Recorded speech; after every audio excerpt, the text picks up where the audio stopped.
Hello my dear students, welcome to तरह से class. आज आपके लिए लेकर आया हूँ क्लास 9th की मूवमेंट बुक से चैप्टर नंबर 10 द बेगर के कुछ बड़े इंपॉर्टेंट मल्टीपल चॉइस क्वेश्चंस। और जैसा कि आप देख सकते हैं ये पार्ट 2 है और पार्ट 1 ऑलरेडी आपको दिया जा चुका है। अगर अभी तक आपने नहीं देखा तो वो भी ज़रूर देखें। और साथ में एसएसटी की भी बहुत सारी वीडियोज़ जो है अवेलेबल हैं। आप मेरे चैनल की प्लेलिस्ट सेक्शन को एक बार ज़रूर विजिट कीजिएगा ताकि आप उनका एडवांटेज ले पाएँ। तो अब देखते हैं क्वेश्चन नंबर 26 क्या है।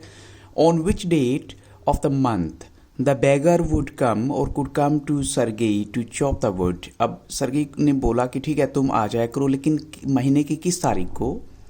तो ऑप्शन है 1st, 5th, 7th या फिर 10th ऑफ द मंथ। तो यहाँ पर आपको डेट बतानी है। यहाँ पर राइट आंसर बच्चों क्या होगा?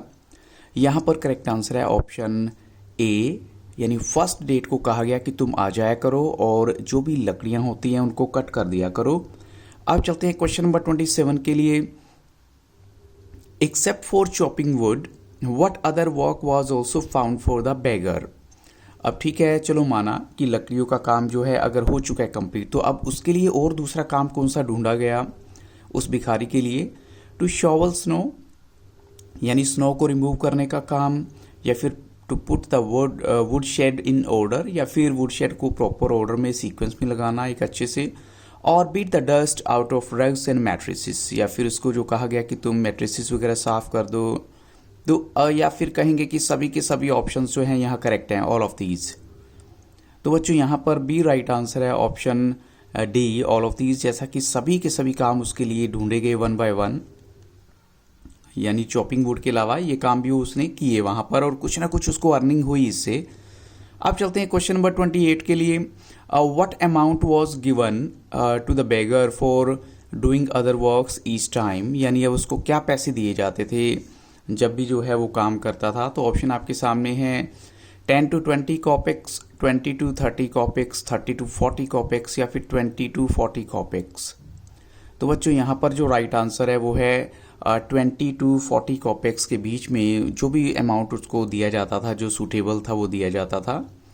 अब चलते हैं क्वेश्चन नंबर 29 के लिए। Except for money for his work, यानी ठीक है पैसा तो उसे दिया ही जाता था, लेकिन एक बार ऐसा हुआ कि उसके लिए कुछ और भी भेजा गया था। वो क्या चीज़ थी? अ पेयर ऑफ न्यू ट्राउजर्स, या फिर कहीं अ pair of old trousers, a pair of new shoes, या फिर कहीं अ पेयर ऑफ ओल्ड शूज़। तो यहाँ पर हम कहेंगे बच्चों जो करेक्ट आंसर है वो है option B, a pair of old trousers जो हैं वो भी उसके लिए भेजी गई थी कि ठीक है तुम इन्हें भी पहन लो। मनी तो उसे दी ही जाती थी। अब चलते हैं क्वेश्चन नंबर 30 के लिए। When Sergei moved into a new house, why did he hire the beggar? अब नए घर में जब सरगेई चला जाता है तो उसने फिर से बेगर को हायर किया, किस पर्पज के लिए? फॉर पैकिंग द लगेज को पैक करने के लिए, या फिर हम कहें फॉर हॉलिंग द फर्नीचर, या फिर कहें फॉर पैकिंग द फर्नीचर, और या फिर यहाँ पर ऑप्शन डी है बोथ बी एंड सी, कि अब देखो सामान तो ठीक है हो जाएगा, लेकिन उसके अलावा फर्नीचर को शिफ्ट करवाना, उसको पैक करना।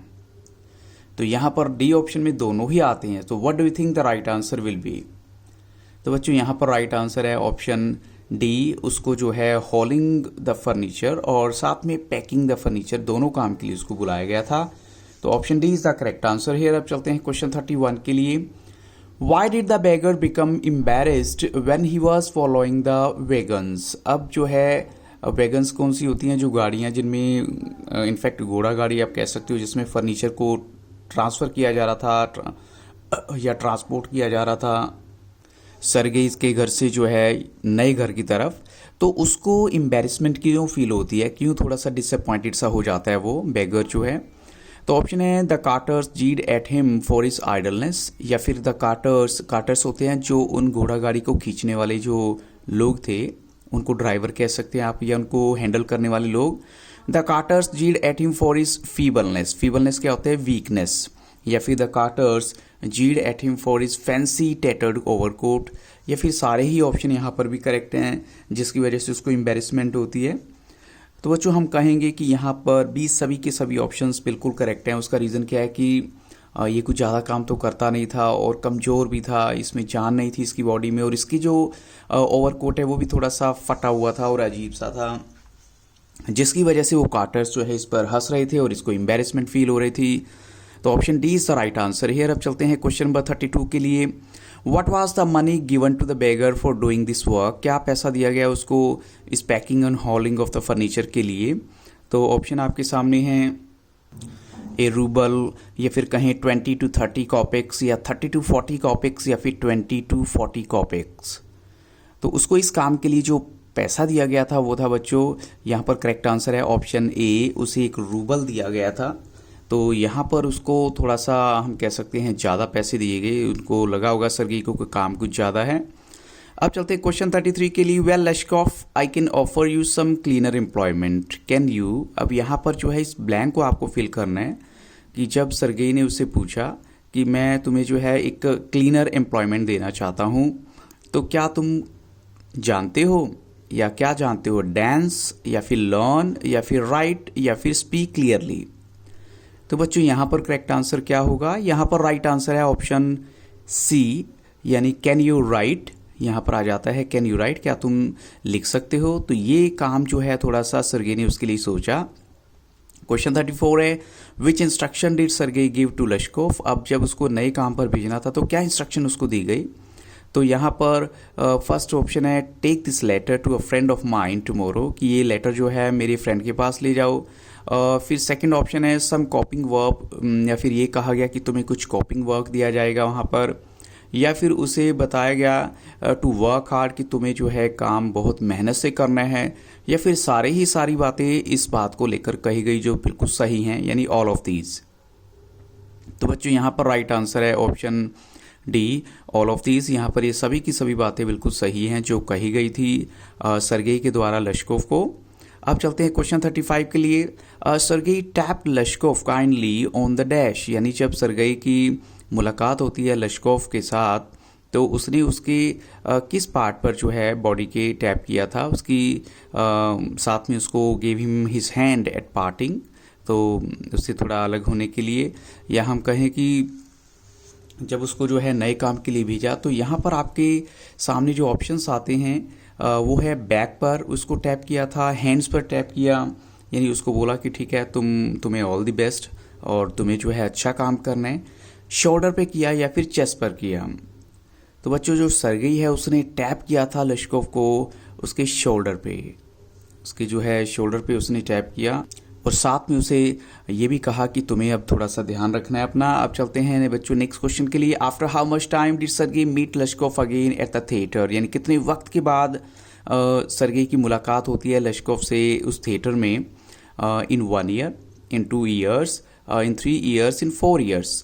तो हम यहाँ पर कह सकते हैं बच्चों की पूरे के पूरे 2 साल के बाद, यानी आफ्टर 2 ईयर्स हम कहेंगे। ऑप्शन बी यहाँ पर करेक्ट आंसर है, सर्गेई की मुलाकात होती है लश्कोफ से। अब चलते हैं क्वेश्चन 37 के लिए। What was the time of the day when Sergei was standing at the ticket window of a theatre paying for his seat, यानी ये कौन सा वक्त था जब जो टिकट के लिए पैसे दिए जा रहे थे सर्गेई के द्वारा अपनी सीट के लिए? तो ऑप्शन आपके सामने है, in the morning, in the afternoon, in the evening. तो बच्चों ये टाइम था शाम का, मीन्स इवनिंग टाइम, यानी option C is the right answer. अब चलते हैं क्वेश्चन नंबर 38 के लिए। Which statement clearly tells about the appearance of Lushkoff, इनमें जो है कौन सी स्टेटमेंट लश्कोफ के अपीयरेंस के बारे में बताती है? वो एक लिटिल मैन था, या कहीं उसने कोट कॉलर पहना हुआ था करली फर वाला, या फिर कहीं उसने सील स्किन कैप पहनी हुई थी, या फिर सारे के सारे ऑप्शन ही उसकी अपीयरेंस के बारे में बिल्कुल परफेक्ट है, राइट हैं।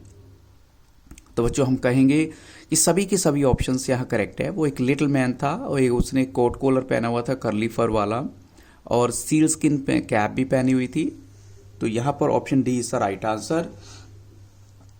अब चलते हैं क्वेश्चन 39 के लिए।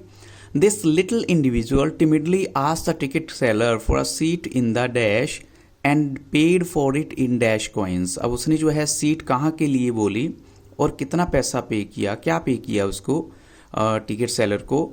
तो उसने सीट जो है वो गैलरी के लिए बोली और कॉपर कॉइन दिए, या फिर कहें बालकनी के लिए और कॉपर कॉइन दिए, या फिर गैलरी के लिए बोली और सिल्वर कॉइन दिया।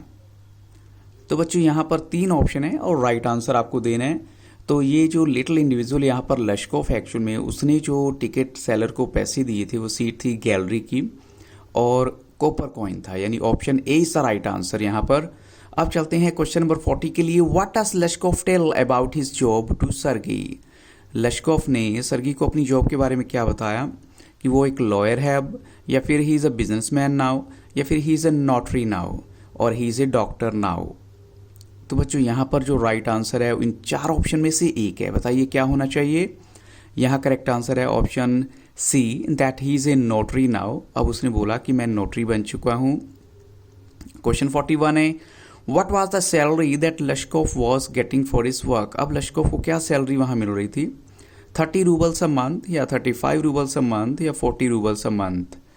तो बच्चों यहाँ पर एग्जैक्ट आंसर है ऑप्शन बी, उसको मिलते थे 35 रूबल्स अ मंथ, एक महीने के इतने पैसे मिलते थे उसे। अब क्वेश्चन नंबर 42 है, you are my godson, who says this to Lushkoff? ये बात लश्कोफ को किसने बोली कि तुम मेरे गॉड सन हो? तो सरगेई ने या फिर ओल्गा ने?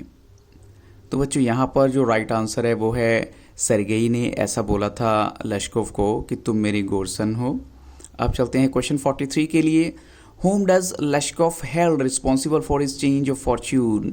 लश्कोफ किसको मानता है कि मैं उसकी वजह से जो है चेंज हो पाया, मेरा फॉर्च्यून, मेरा लक उसकी वजह से चेंज हुआ है? किसकी वजह से? सरगेई की वजह से या फिर ओल्गा की वजह से?